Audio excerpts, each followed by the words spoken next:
start our own team. All we need is an ice rink. You lost? So if you're looking to red skates, that's up front. How did you first assume the role of Gordon Bombay? Like, is this the character that you thought you'd be playing 20 odd years later? Like, did you think he had those kind of legs? No, in fact, talk about legs. I mean, I had to rediscover that I didn't have skating legs anymore, and that I had to retrain and get comfortable on the skates again.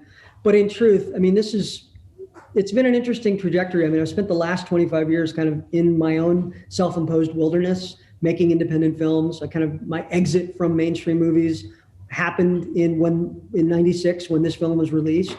I did that same year. I did Ducks and 3 and Mission Impossible. So again, very sort of big studio fare.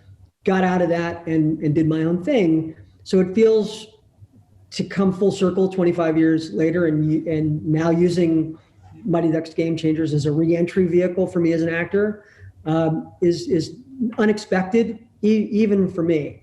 But it also feels like, and I know the word is overused, but it feels organic. It feels like coming out of where we've just been globally, where people are feeling unsafe and isolated.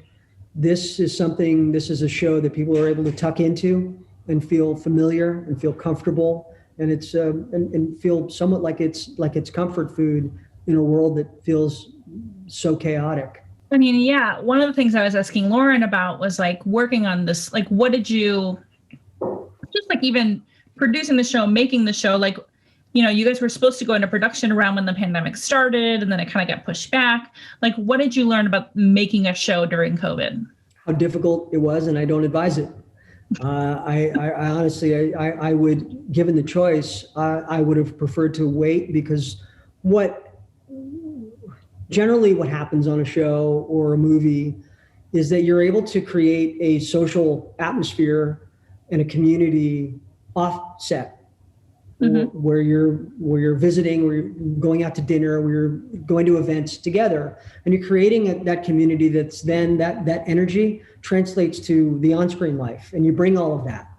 And I consider that sort of really positive baggage that you bring now to the show or to the film. We didn't have that here. So it was, I didn't meet Lauren until we actually started the first read-through. I didn't meet any of the kids.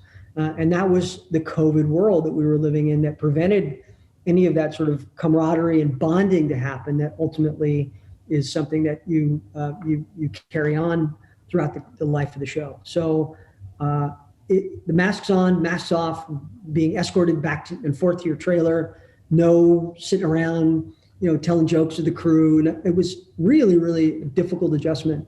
Part of the reason I love the industry so much is not necessarily because of the product we make, but because of the friendships.